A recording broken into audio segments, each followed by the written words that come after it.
السلام علیکم۔ آج جمعہ ہے، ستمبر کی پہلی تاریخ۔ پاکستان میں اس وقت شام کے 7، بھارت میں 7:30، اور یہاں ہمارے اسٹوڈیوز کی گھڑیوں میں صبح کے 10 بج رہے ہیں۔ وائس آف امریکہ واشنگٹن کی اردو سروس سے میں ہوں خالد حمید، خبروں کے ایک بلیٹن کے ساتھ۔ پاکستان کی فوج کے شعبہ تعلقات عامہ نے جانی خیل میں سیکیورٹی فورسز کے قافلے پر جمعرات کی شام ہونے والے خودکش حملے کی تصدیق کرتے ہوئے بتایا ہے کہ اس واقعے میں کم از کم 9 اہلکار جان دے بیٹھے جبکہ 5 زخمی ہوئے ہیں۔ جانی خیل خیبر پختونخوا کے جنوبی علاقوں بنوں اور شمالی وزیرستان کو ملانے والا نیم قبائلی علاقہ ہے۔ اس خودکش حملے کی ذمہ داری حافظ گل بہادر کی شورا مجاہدین وزیرستان نے قبول کی ہے۔ خودکش حملے کے بعد جمعے کو صورتحال کشیدہ رہی اور کرفیو جیسی صورتحال تھی۔ دوسری جانب پاکستان کے دفتر خارجہ کے ترجمان ممتاز زہرا بلوچ نے جمعے کو دفتر خارجہ کی معمول کی بریفنگ کے دوران کہا کہ پاکستان کے قانون نافذ کرنے والے ادارے بنوں میں ہونے والے حملے کے بارے میں شواہد اور تفصیلات جمع کر رہے ہیں، اور جب پاکستان کی وزارت خارجہ سے اس واقعے کے بارے میں انٹیلیجنس اور پاکستان کے تحفظات افغان حکام سے شیئر کرنے کو کہا جائے گا تو پھر ہم ایسا کریں گے۔ پاکستان میں ہونے والے حالیہ متعدد دہشت گرد حملوں کے بعد پاکستانی حکام افغان حکام پر زور دیتے رہے ہیں کہ پاکستانی کالعدم عسکریت پسند تنظیم ٹی ٹی پی کے خلاف کارروائی کریں، جو مبینہ طور پر افغانستان کی سرزمین پاکستان کے خلاف استعمال کرتی ہے۔ تاہم افغان حکام کا کہنا ہے کہ وہ کسی بھی فرد یا تنظیم کو افغانستان کی سرزمین کسی دوسرے ملک کے خلاف استعمال ہونے کی اجازت نہیں دیتے۔ پاکستان کے دفتر خارجہ کے ترجمان زہرا بلوچ نے کہا ہے کہ پاکستانی صحافی ارشد شریف کے قتل میں ملوث پولیس اہلکاروں کی بحالی سے متعلق رپورٹس پر کینیا کے حکام سے تصدیق کا انتظار ہے۔ پاکستان کی وزارت داخلہ کی طرف سے صحافی ارشد شریف قتل کیس میں بنائی گئی فیکٹ فائنڈنگ ٹیم نے سپریم کورٹ میں جمع کرائی گئی اپنی رپورٹ میں بتایا تھا کہ صحافی ارشد شریف کو باقاعدہ منصوبہ بندی کے تحت قتل کیا گیا۔ اس سوال پر کہ کیا نگراں وزیر اعظم انوار الحق کاکڑ کے دورے کینیا کے دوران ارشد شریف کے قتل کے معاملے پر بات ہوگی، اس کے جواب میں دفتر خارجہ کے ترجمان کا کہنا تھا کہ اعلیٰ سطح کی اس ملاقات میں دو طرفہ تمام امور زیر بحث آئیں گے۔ پاکستان کے نگراں وزیر اعظم موسمیاتی کانفرنس میں شرکت کے لیے رواں ماہ کینیا جائیں گے۔ پاکستان میں پیٹرولیم مصنوعات کی قیمتیں تاریخ کی بلند ترین سطح پر پہنچ گئی ہیں۔ وزارت خزانہ کی جانب سے پیٹرول کی فی لیٹر قیمت میں 14 روپے 91 پیسے جبکہ ڈیزل کی قیمت میں 18 روپے 44 پیسے کا اضافہ کیا گیا ہے۔ قیمتوں میں اضافے کے بعد پیٹرولیم کی نئی قیمت 305 روپے سے زائد اور ڈیزل 311 روپے 84 پیسے فی لیٹر ہو گیا ہے۔ 15 روز کے دوران پیٹرولیم مصنوعات کی قیمتوں میں لگ بھگ 35 روپے کا اضافہ ہوا ہے۔ افغانستان کی طالبان حکومت نے دارالحکومت کابل میں 62,000 سیکیورٹی کیمرے نصب کرنے کا فیصلہ کیا ہے۔ طالبان حکام کے مطابق آئندہ 4 برسوں کے دوران پورے افغانستان میں اہم مقامات پر سیکیورٹی کیمرے لگا دیے جائیں گے۔ طالبان وزارت داخلہ کے مطابق کابل سمیت افغانستان کے دیگر شہروں میں پہلے ہی 62,000 سے زائد کیمرے نصب ہیں۔ دوسری جانب انسانی حقوق کی عالمی تنظیم ایمنسٹی انٹرنیشنل نے طالبان حکومت کی جانب سے کیمرے نصب کرنے کے فیصلے پر تشویش کا اظہار کیا ہے۔ بھارتی حکومت نے جمعے کو ایک اہم قدم اٹھاتے ہوئے ون نیشن ون الیکشن یعنی ایک ملک ایک انتخاب کے لیے سابق صدر رام ناتھ کووند کی صدارت میں ایک کمیٹی تشکیل دی ہے۔ یہ کمیٹی پارلیمان اور تمام اسمبلیوں کے انتخابات بیک وقت کرانے کے معاملے کا جائزہ لے کر حکومت کو اپنی رپورٹ پیش کرے گی۔ اس تجویز کا مطلب ہے کہ لوک سبھا کی تمام 543 نشستوں کے ساتھ ساتھ ملک کی تمام 28 ریاستوں اور مرکز کے زیر انتظام 8 علاقوں کی اسمبلیوں کی تمام نشستوں کے لیے ایک ساتھ اور ایک روز ہی الیکشن کرائے جائیں گے۔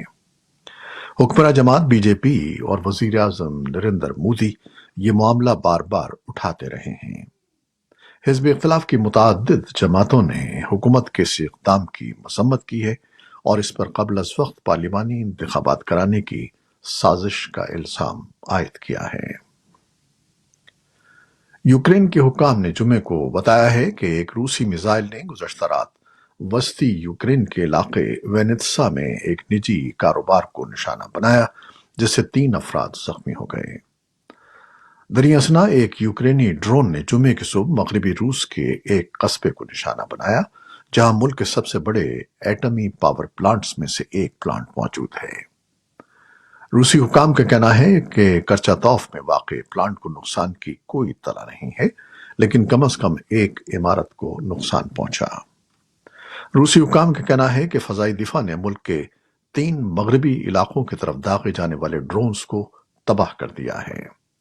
دریں اثنا سیٹلائٹ تصاویر سے پتہ چلتا ہے کہ اس ہفتے کے شروع میں ڈرونز کی بوچھاڑ نے روسی فضائی اڈے پر کم از کم 2 ایلوشن فوجی ٹرانسپورٹ طیارے تباہ کر دیے۔